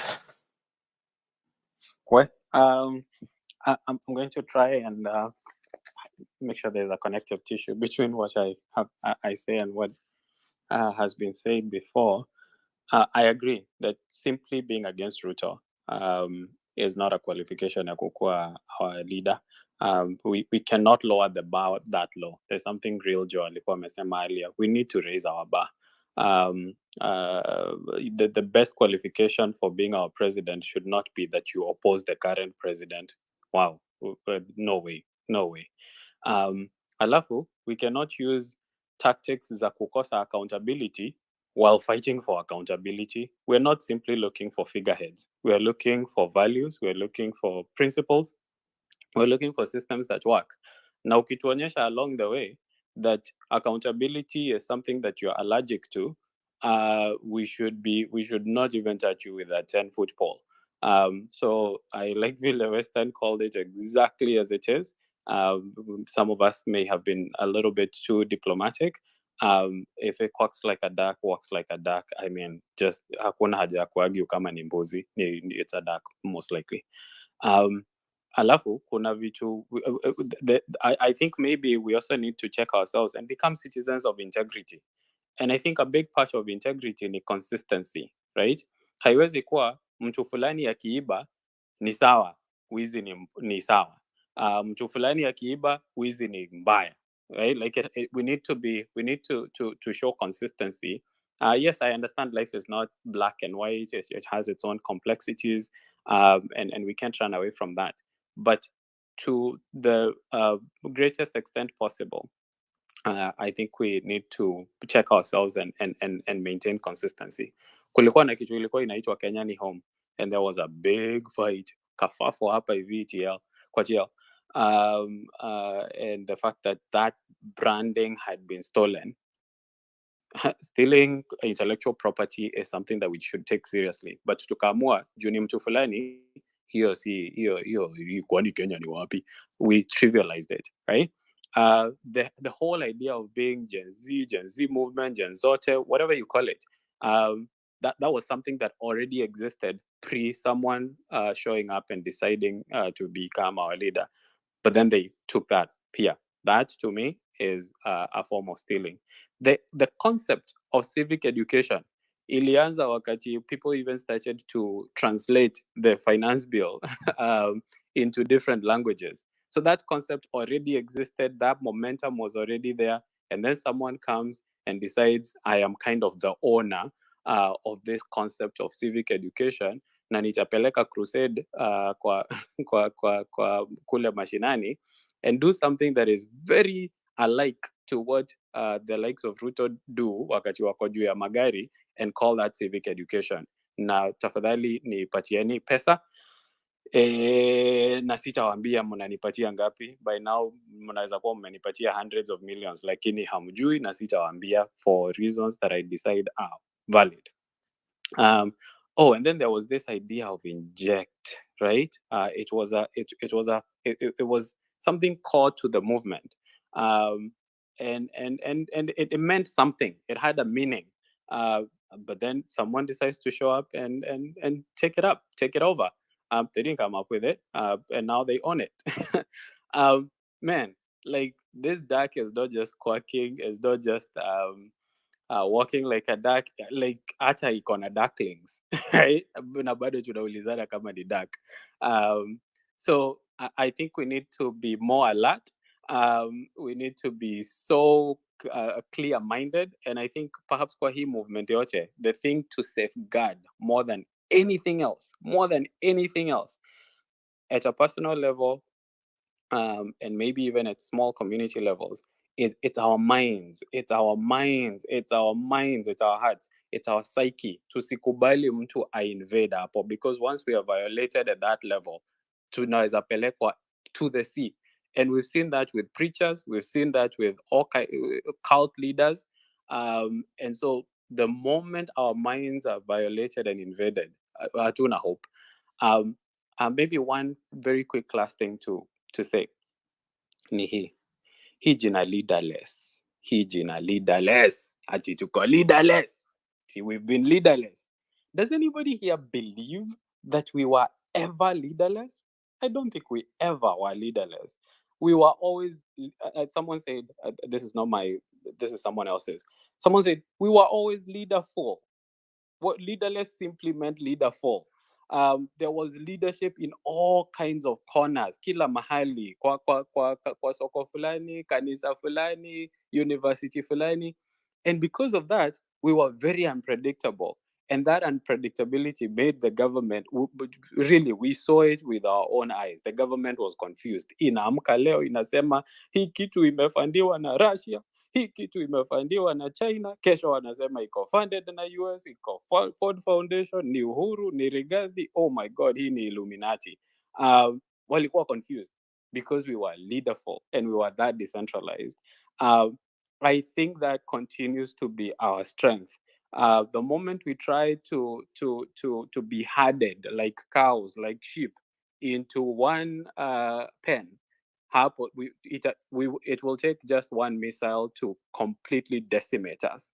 But the more unpredictable we are, the better. So I don't think, I'm willing to be convinced otherwise, but I am of the view that at no point was the movement leaderless. It was always and remains leaderful. What hii kitu ya watu kukuja kukua leaders is that they're trying to curtail the leaderfulness of the movement, to make kuikatakata, when actually it should proliferate. So that's my view. Asante sana Pipicha. Thank you so much. Naona kuna mtu anaitwa Paul ameingia pale hivi kwenye Tibja. Thank you so much for that. I see the one and only anaitwa nani? Jina nisitaki health something. How are you doing? Opio Ouma. Ama nimemremove.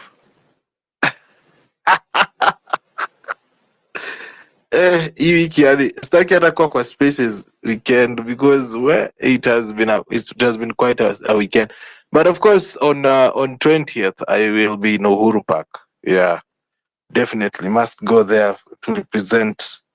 So yeah, kama utakuwa probably labda uko out of the country ama kwenye utakuwa to go represent for the Mashujaa, but I will be representing for the Mashujaa.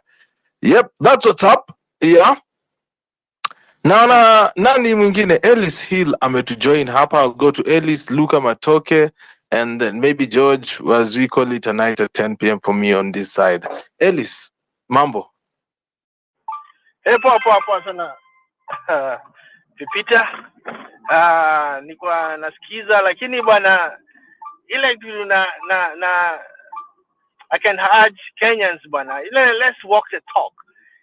George ameongea vizuri sana. George amesema bwana, ile tusiwe whiners bwana. Na okay, George is the kind of a guy who has to insult you so that you can prick your conscience. Not really insult you, to challenge you. Ili bwana uchemke bwana. Na point iko hivi pipi. Look at this space tuko nayo. Uko hapa mwana jamaa umestruggle almost 6 hours unauzi space tunakuja tunaongea. Katibu jakana kakitu. So these people we are fighting so much for and talking about, these are political class of their own. Wakupata mashida zao, guess what? They come together. Sasa Raila is a flower wa Ruto, and is the same guy who was talking so crazy and harsh about Ruto ruining the country. Oh, his foot soldiers kina Orengo, see what? They're dancing Ruto's songs. So my point iko hivi, Pipita. Let's practice what we preach. And I like what George said. There's no way Pipita utakuwa naenda lalaja. Umetuorganize ka space kama haka, kama sasa umekuwa kama radio yangu. Kila pali naenda, I turn on my phone. It's my KBC radio them days. Wakati kwa ni radio peke yake ilikuwa hapo. So I challenge, especially mtu wote umeongea leo. Eka 500 bana. Kangirika moja kwa Pipita bana. How else can we support one another? Pipita has to be a president ili tumsupport. So it breaks my heart, Pipita. Wakati you keep on crying bana. Watu hamkusupport. Zote tunakusikiza, we can see your struggles, feeding us this information. But we have to start from where we are, supporting one of our own. Na tujua ma politicians, they are not there for us. Hii vita ya Gachagua na Ruto sio yetu. So don't get emotional about it. When Gachagua is a billionaire with a B, billionaire. How he got that money tunajua ni wezi. Anapigana na billionaire wenzake. Wote ni wezi. Watu wapigane huko. Ndiko hakuna mmoja wao alisema Gachagua ashikwe. Hakuna? Ama pesa za umma zirudishwe? Hakuna? Ni biashara gani Gachagua alifanya ili to be a billionaire?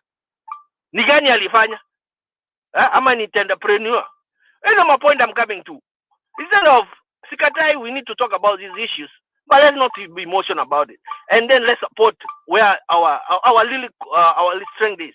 Support young people like Pipita venye Georgia alikosema, so that these young people, this Gen Z and millennium and even the next one ataweza, basi waende to be running the next MPs, to be the next MCs, to be the next guys in that parliament. Because if you don't empower mtu kama Pipita aende kwa kwao aland for MP, na sasa ili tukuja tuseme sasa hii National Assembly lazima we change Pipita na your friends, who else tutamsupport? Kwa huyu jamaa bana, hata za cabbage ni shida. Atumtolei hiyo tu, na ndio nahisi bwana, tumtolee bwana, to support these young men of ours. The conversation endelea poa, and nimwambie ukweli Pipita, that's what I want you to see. I brought a name sometimes back, jamaa anaitwa sijui Naval. You know how much that guy serikali ya Kenya anawalipa even in taxes in one month? Naval huyu jamaa ya kuna hiyo conglomerate of companies, is in Kenya, is in Uganda, is in Congo. These politicians fight for those people, those ndio wanatumikia. Huyo ni akienda kwa ofisi ya Ruto, hata akienda za Gachagua, hata waongei what do you want, anapatiwa kila kitu. The guy is paying 900 million Kenya shilling a month bele yake ya power. Hiyo material yote, raw materials of all these companies, za mabati, za cement, zinatoka wapi? Ni zetu. Those are the true owners of our country. Those are the true owners who these politicians are fighting for. Ili they keep on lining their pockets. Now these are IMF and all these donors. So our true owners, wenzetu, ni mtu kama Pipita. Tumsupport. Anyway, Pipita, have a good day. Thank you so much for that, Bwana Ellis, as well. Yeah, watu wangu pale hivi nina insistingi kuambia kwamba my show is independent, and the independence of it comes with a cost. Inakuja with the cost ya kwamba now I can't go to a politician nimwambie yo niko na show hapa hivi ni support, ama niambie corporates, because corporates will be like, we don't like people swearing on your show, blah blah blah blah blah blah. So we have tried as much as possible to keep it off grid. Na through that it has been basically through your support. Ukipenda kazi yangu naingia pale hivi juu 0721948229 is the support line to keep our show going. Na mimi naonyeshanga mkinichangia vizuri, naonyesha ninataka kiti ndio hiyo.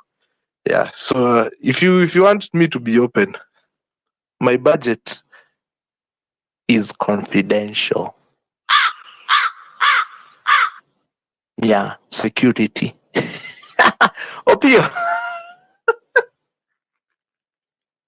Oh, thank you, Pipita. Can you hear me? Yes, I can hear you.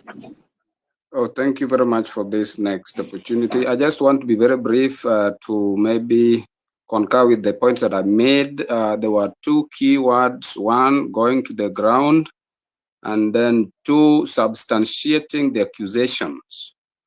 To begin with, when William Ruto was almost losing legitimacy during demonstrations, he found one opportunity, and the only way that he got the opportunity was to go back to the people.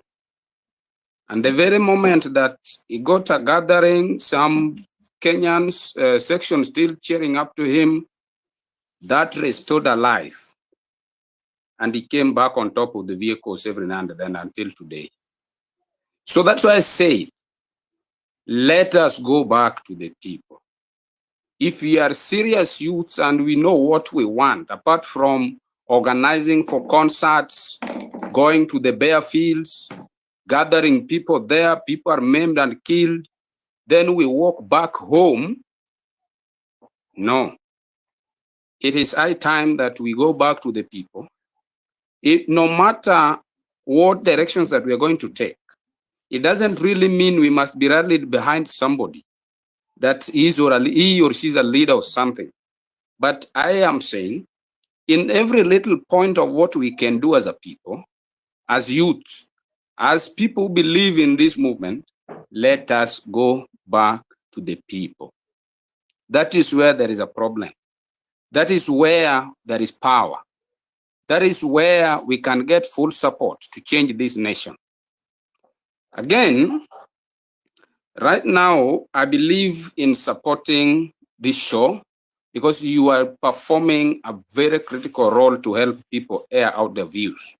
But again, I cannot blackmail myself and believe again that having believed in supporting the show, and then I come to doubt it again. Like now, when I sent this much, how was it being used?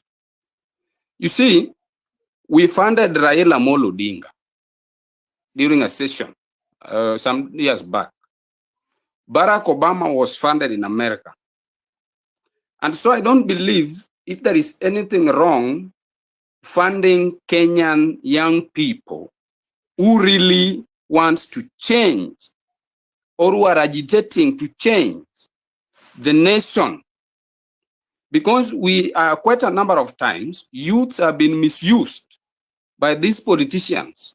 When they come to the ground, they form goonism out of them, give them some little handouts, and then they turn to be wild animals against their fellow human beings, so that to create a space for melancholy of this kind of bad and rotten political reigns.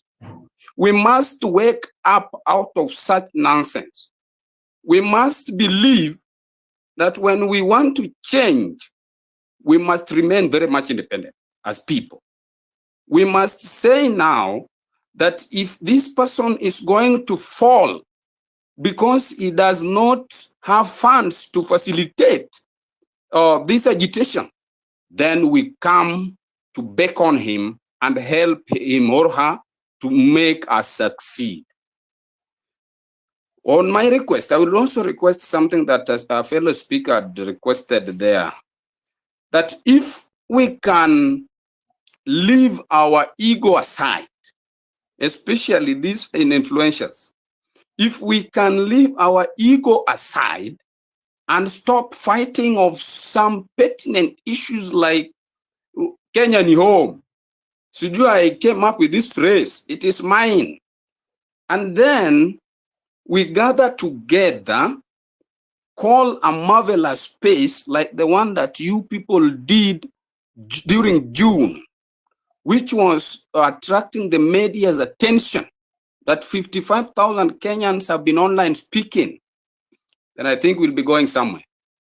But when we maybe try to in-house some of the things that we are making, like when I say Kenyan home, I make it mine, I start investing out of it, and then I don't see if such maybe promulgation is not an instinct of being an opportunity to the Kenyan, vulnerable Kenyans.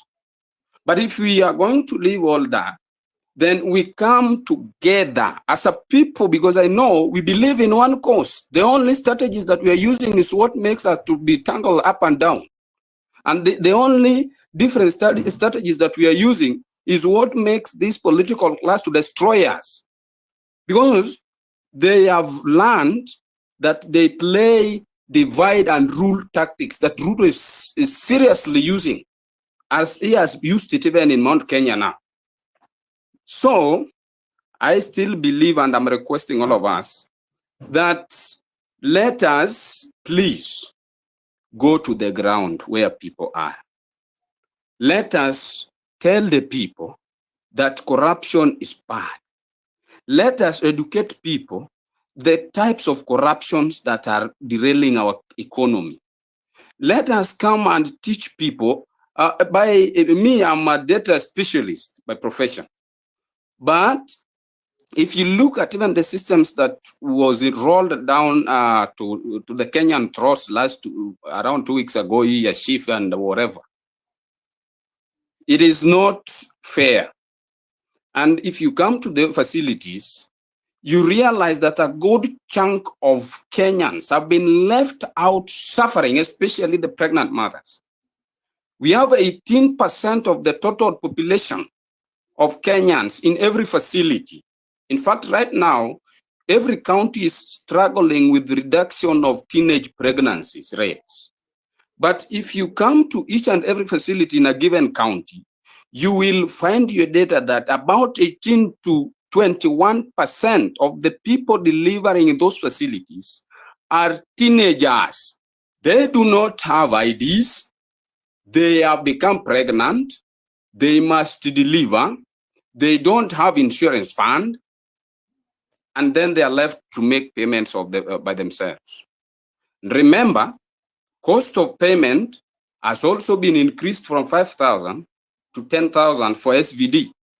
For the CS, also increased from 10,000 to 30,000. So please, if we are out to demolish such kind of demonic acts that are being unleashed unto us by the politicians, we must avoid this random paradox and then come back and go to the ground and then make these people feel we are serious.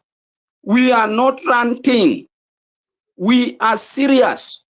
And let us not look into flows from one place to another, one person to another. That when you have hosted a space now that is helping us to agitate and rant, give our views, then we see it as being an opportunistic. No. That is the narrative we should run away from. Let us come together, call this accountability thing together when we are all in that basket, and then we see who is going to choose another direction to run away from being accountable amidst ourselves. But if we are just going to Pipita akikuja ametupatia space tunaongea, tunampiga. Yule akitoka ameenda mashinani ameenda educate watu, tunampiga. And I mean, this is how government will get used to what they learn our tactics. They will demolish us, will be ranting, tutakuwa tunauliwa, na maisha itakuwa inaendelea.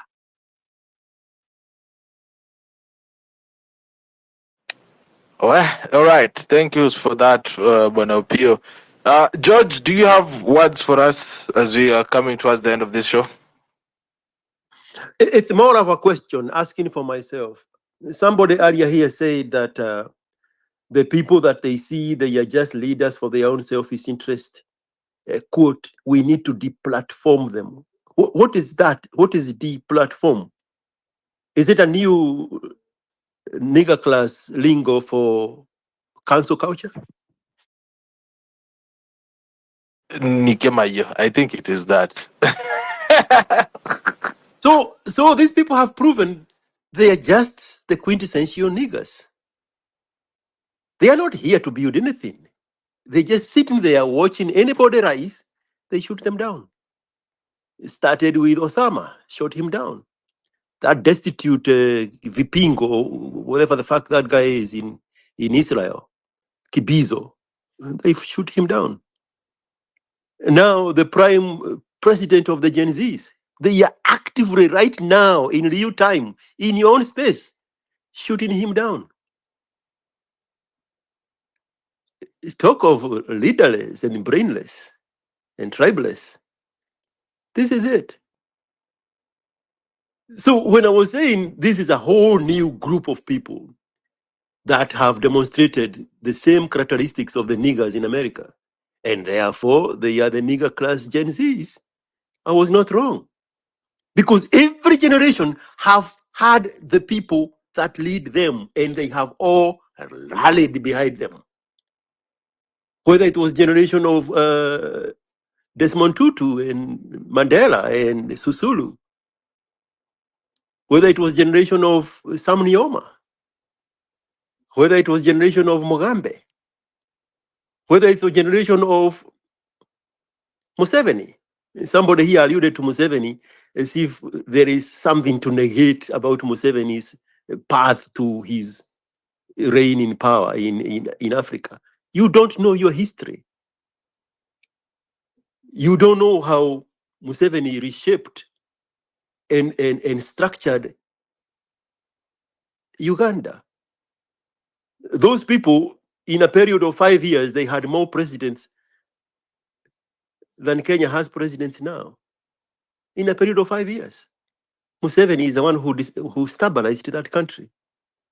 Museveni, when he had the energy, he is the one who stabilized Congo, the now called Congo Zaire, when he took off Mobutu Sese Seko. And then they brought Joseph. And then when he was not good for the country, they took him out. But now the country, the Congo Zaire has been invaded by so many foreign powers. He gave it up. Museveni is the one who stabilized Rwanda, as much as Rwandese don't want to talk about genocide. 5,500 Tutsi army marched southwards from Uganda and captured the city and secured the border with Tanzania. They are still in power today under Kagame.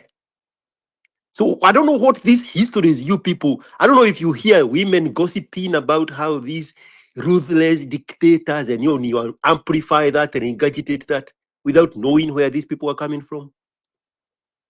When you throw shades on somebody like Mugabe, do you know the history of where he has brought his people from?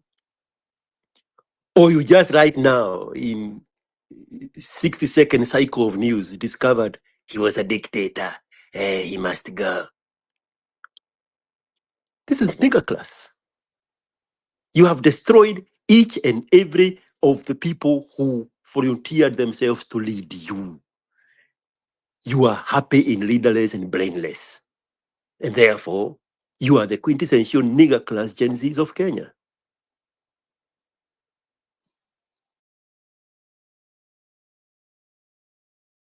Okay. Jamu. Uh, I don't even know where to begin, but there's some of us for whom names like nigger don't exactly mean anything, right? We are moved by strong arguments, not ad hominem attacks. And that is definitely not a strong argument. I think for me, the danger of focusing on personalities is that we forget about systems, values, principles. We can put anybody, including a man with a coconut head. We will always have leaders, right? Like, so, and I agree, by the way, with George, that for the most part, the history of people like Mugabe, Museveni, Kagame, is oversimplified, and a lot of us, a lot of people are indoctrinated to think a certain way about those people without interrogating more complex facts. So to that degree, I couldn't agree more with George. But two things can be right at the same time. It can be correct that Museveni, for instance, did the work of liberation of Uganda. But it can also be true that 40 years later, the people of Uganda, too many of them, their aspirations and their chances for self-actualization are very, very, very low. and that is, again, part of considering and accepting complexity is to understand that Uganda operates within an international context. So I know that it's not simply a Museveni issue, but Museveni, as the head of state, head of government, bears a good amount of responsibility. And I think burying our heads in the sand and then, instead of actually having an intellectual conversation, start calling each other niggers, sellouts, cancel. But in many ways, George, you're engaging in the very thing that you purport to be condemning. And I agree with some of what you're saying, but I wish we can have a civil conversation, because I think that's the way to move forward. I think I could be wrong, but that's what I think. Wow. Luka Matoke, are you there? Final words before we call it a night. Ni kama Luka alienda kulala. Unajua nilisikia akisema awache nisije nikasema labda kuna mtu wake hapa atasikia. Acha tutoke hapo. So thank you so much Luka. Waseme eti kuna mtu kumbe alikuwa anarusha ndoano hapa kwa Nenda ukuje hapo uchome. especially kitu ya mtu naweza kuwa najua uko na mtu kumbe watu wengine hawajui. Anyway, the real Joe, give us your final words. I'm gonna listen to the real Joe and DK as they call it, and I thank you so much. Nimechoka watu wangu. Yesterday I did 15 hours and I can't do more today. I need to take a rest. So yes, the real Joe. Thank you, Pipita. As I give my final remarks, I think having such a heated discussion and things like that is very healthy. That is part of democracy. I think democracy, freedom of expression is the bedrock of democracy. That is what it means to be, to have democracy, when we're able to express ourselves differently and have varying opinions. As I say that, something I want to point out is, one, anyone can hold the helm when the sea is calm. Anyone can do that. If you want to be a leader and your actions do not inspire others to dream more or to do more, you don't even have any grasp of leadership. When we question people who have interest in leadership, it is part of vetting. Pipita, I have been challenged not more than once, almost like 4 times on space. Someone just comes straihtly and say, "You, what are you doing? Go to the ground." And I have answered that question. And today I want to answer that question directly. Personally, me, Pipita, I have been very active. And I personally note this Gen Z movement. Pipita, I was on the streets since we started demonstrating for anti-IEBC. That is way, way back, 2017. We were demonstrating anti-IEBC. But I'll bring it closer. In 2023, we were demonstrating. Pipita, members of the Bunge, where I am a member in Jivanji, I create out of my busy schedule, unless I'm out of the country. But on Thursday, I attend Bunge la Wananchi at Jivanji, and we discuss these issues. And I speak consistently the same way I speak. And I try to educate my brothers and try to change them, to persuade them. It is part of going to the ground. But when we tell ourselves, let's go to the people, Pipita, we are the people. I mean, how many people are here on space right now, 112. Our quorum at Jivanji every day is about roughly the same number. Well, maybe 150 to 200. But of course, sometimes you get different faces. And that's what also happens on spaces. The people will not go to Jivanji, but the people will come to Pipita space as part of meeting and convening and talking. This is part of talking and meeting the people. If you have any alternative idea and think that going on top of the car is the only way to meet the people, I think you are wrong. But it is just my thinking. I mean, who am I? So this notion that when we speak here on spaces, we are doing nothing. I mean, do research. If you want to reach out to me personally and ask me directly what I do, I don't have to come here and brag about what I do.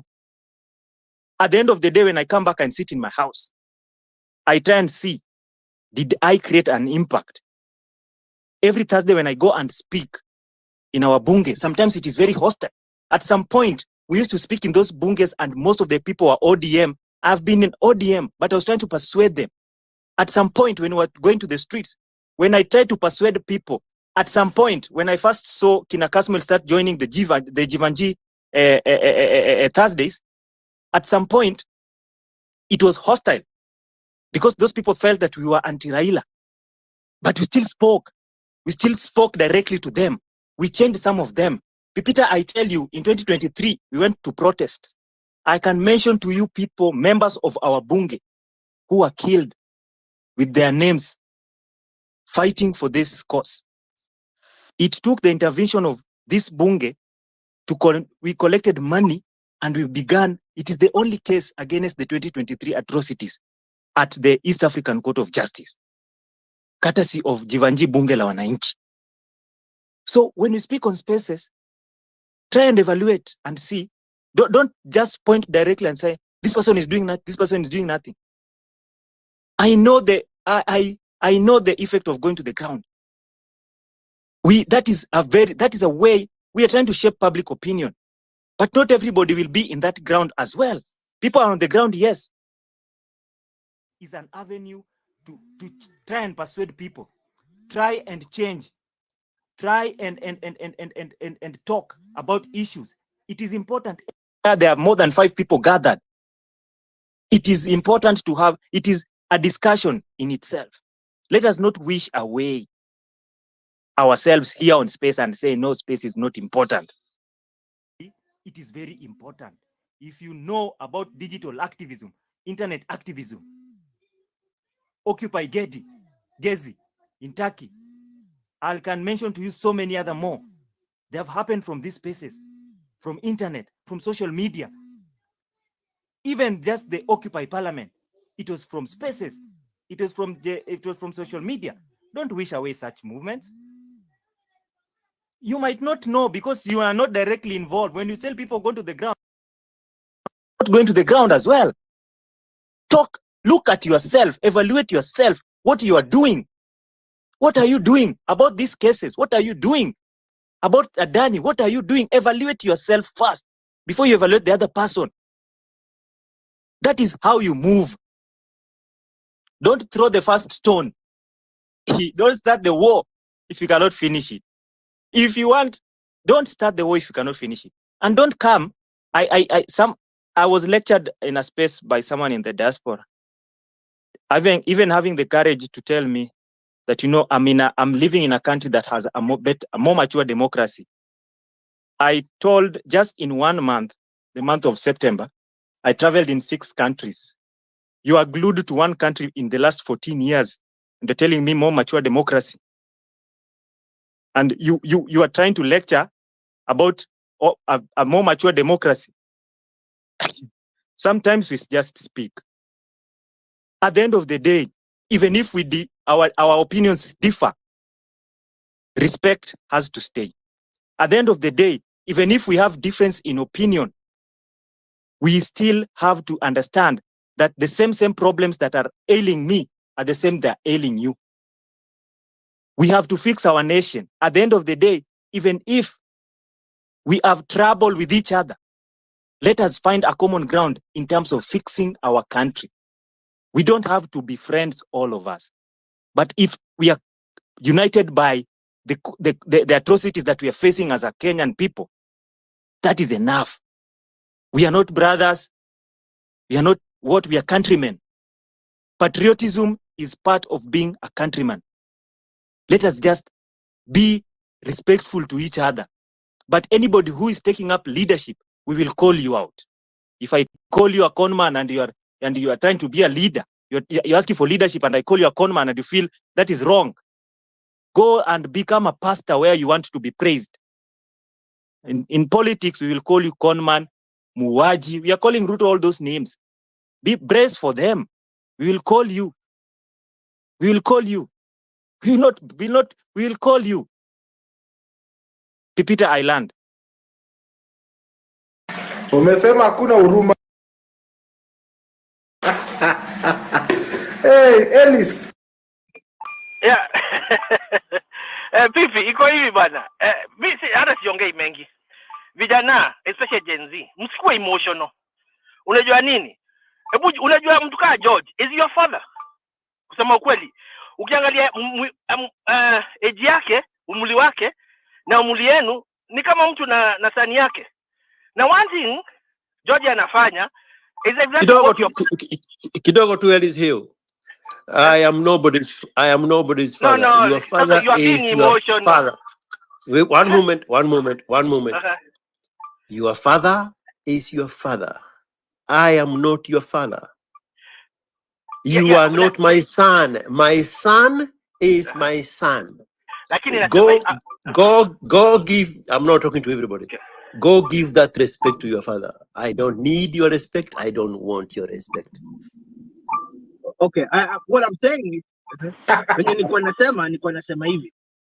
Nilikuwa nasema the advice you are giving these young men is like, I've not said you are their father. Sijasema hivyo.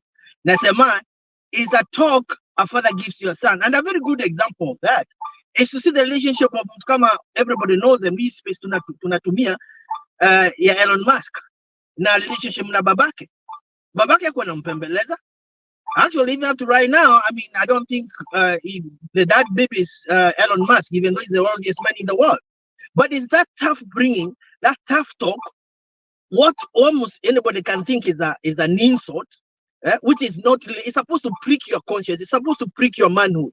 Because at the end of the day, me, I'm finishing this. Gen Z, now this is what you see. Now George uliwaambia vizuri sana. Hii Gen Z, si ati iko something so new.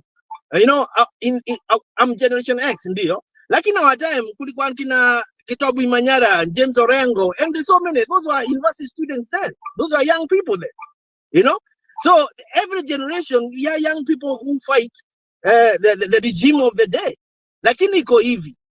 The problem, iko na Gen Z saizi, they are becoming too emotional. Now they are not learning the lessons of the past. So, and I think that's why you can make a big mistake whereby ask yourself, amesema hivyo kwa nini? Just take your time, think about it, reflect about it, and then guess what? It makes you a better person collectively, the way you handle your affairs, because this game has been there for a minute. So I'm not saying in any way, shape, or form George is their father, but I'm saying it's like a father talk to a son.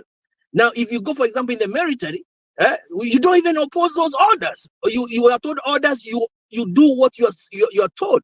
Because why? It's the issue of life and death. If you see the guys now, the Palestinians fighting the Israelites or the Russians fighting the Ukrainians, they're at war. So whatever they're told by the front line, their commanders, they do it because it's life and death. So you guys, then see, and even the Kenyans who want to change this country, it's going to take life and death situations. And sometimes you have to take hard talk, hard criticism without being emotional and without, personalizing some of these things. Mwanaume unachukua orders, una match. Hiyo nilikuwa nasema tu. Anyway, sawa Pipi. Gift, then Jamu, and then I'm gonna call it a night. Nimechoka wadau. Wa? And Pipi, because tunataka kufunga, I know you just said unaongelesha Jamu last. I'm actually not trying to share sentiment. There's something I want to try and bring attention. If you could please allow me for a minute. There's a young man who I believe has also been a listener before, PP. His name is Hems. Hem with a Z at the end, TMT. You may recognize his handle. He's ever spoken to us before, I believe.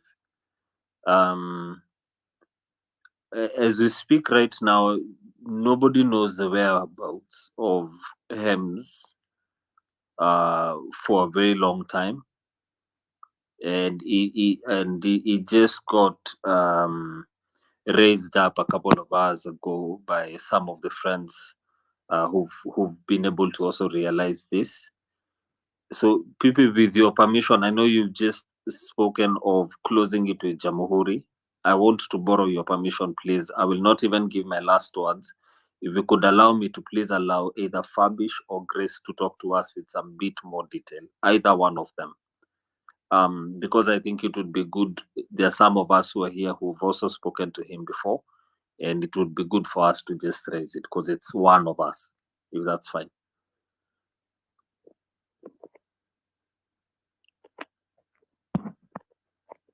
Pipi, you're there? I've been trying to get Fabish. That's why I put you up co-host to the Revukum later. Try bring Fabish on. Okay, sawa. Let me see if I can. Yeah, there you go.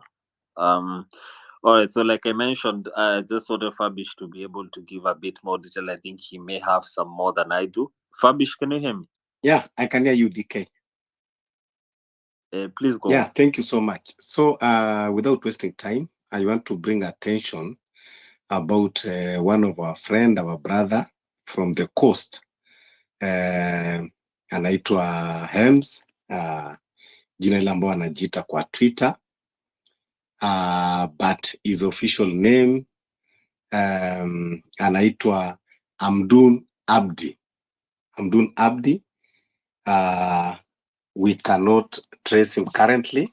Wale ambao tulikuwa tunaongea naye kwa WhatsApp yake inachukuliwa na watu differently, ambao wanasema kwamba all of a sudden they say they don't know the person. They are asking of his pictures. If you send these pictures, they say, no, we don't know this person. We don't recognize this person. So that is why it has created some kind of suspicion. Tunajua kwamba yeye pia amekuwa very active in these spaces, criticizing this regime.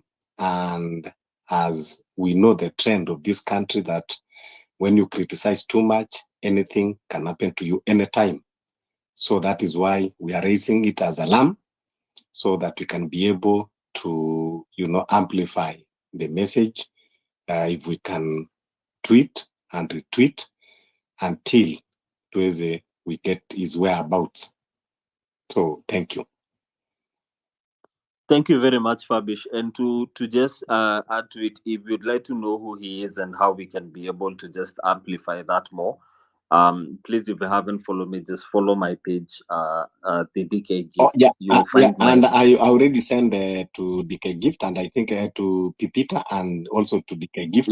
So thank you for giving me this opportunity. At least that was the only point I wanted to raise. And kumalizia tu ndio ni drop. Kindly just 30 seconds. Nikuwa tafadhali. The betrayers were movement, we are going to deplatform all of them. We need to deplatform them. We need to deplatform Akina Morara. We need to deplatform Akina Kimuzi. The sellouts. Thank you so much. So right there, All right. Pipita, George, what is the platform? George, just explain what that is. George, let me finish my word, then the Pipita will give you a chance if he will. As I was saying, Macha Fabisha and nilikuwa nataka Fabisha mjibu because George had asked that legitimate question. But continue, DK. Well, Fabisha may drop, so unfortunately. As I was saying, if you'd like to find out detail on it, please check my handle. The last tweet, I'm actually not going to tweet for a while, so you can find that and guys can find that. My last tweet, please find it and please help us to repost it and push it as much as we can. I can vouch for the fact that I've also personally WhatsApp. I've tried to WhatsApp that number. I've not gotten any response yet, but I have WhatsApp with him before. And so, yeah, we need to help with that. Lastly, if you're not rightful for the movement, you're not rightful. If you want to speak for the people, then you have to be ready to be accountable to people. You will be called out for who you are, for what you stand for what you believe in, for how you act, for how you enact. That is how it's supposed to be. Thank you very much and have a good night.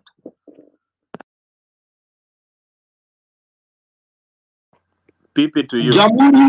Jamhuri, then I edit. Hey, nimesema end it kutoka 9:30. Aki, I'm so sorry, and I'll keep this extremely brief. Can I attempt to answer George hata kama si mimi nimetumia jina the platform? I would love that, yes. Okay. So this is my interpretation. It could mean anything. I think we're trying to deplatform Ruto. So deplatforming ni kuondoa from a platform, right? So if you have pledged loyalty to someone and all of a sudden ni kama anaenda njia hafai, you retract your loyalty. I don't think that's necessarily a communal affair. I think that's an individual affair. Is to say, if you are a point of attention or a center point, we are decenter. I mean, by choice at an individual level, I can choose to decenter you from my discourse. So I don't think I really don't think we need to split hairs about that. I don't think it really matters what nomenclature we use for anything. Voting out someone can be considered deplatforming, etc. But the reason I had raised my hand, Niju, I'm hearing language that is one, ill-premised, and two, unhelpful. Hii kitu ya kuambia watu waache kukuwa emotional, I can't understand it even for a moment, because kukosa emotions ni kukuwa a psychopath. And these people who are shooting people left, right, and center, is it not for being heartless, right? I don't think I would be in the movement unless I cared, right? I can just look out for my interests and just, and just leave it there. But I care about myself, I care about my family, I care about my country, I care about my children, my future children. And so, yeah, I mean, it is in every sense an emotional affair. And so I'm worried that hii kitu ya kushinda watu wakiambiwa waache kukuwa emotional, I'm not very sure that it's necessarily helpful.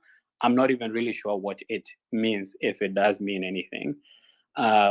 So I just wanted to say that. Again, hii kitu ya alafu, someone just said something ati wanaume wanaambiwa tu fuata hii direction and you just use your direction mkiambiwa na leader wenu.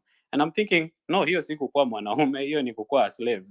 And if we're going to emancipate ourselves mentally, hatuwezi kuwa na mentality ya ng'ombe, ya kuambiwa tu tufuate njia hii tunaenda.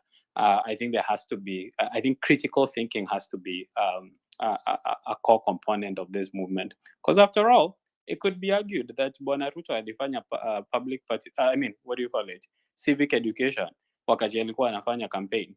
And it could be, why is it anyway, let me, I think I don't need to overemphasize my point. I think I've made my point.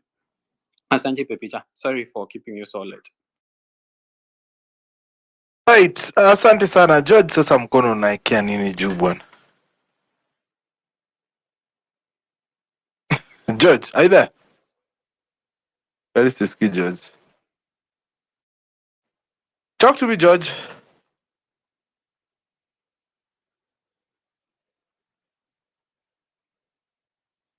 Ni kama tushapoteza George. Hey, kwani mic yake? I am here.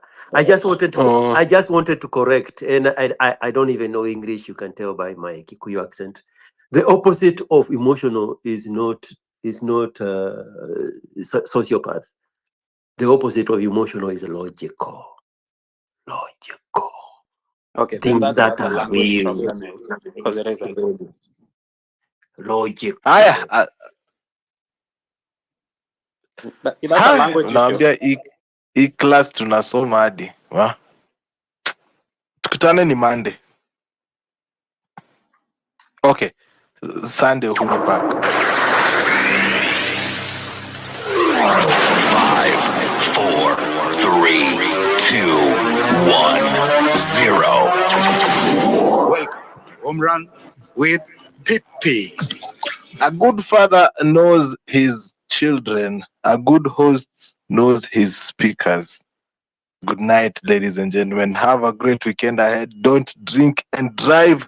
That has been my time this week on Home Run with Pippi. God bless you. Take some time off, touch some grass, and of course, drink a lot of water. Goodbye. God bless you. God be in front of you. Kwa wale wenye wanaamini. Kwaheri. This is Home Run with Pippi.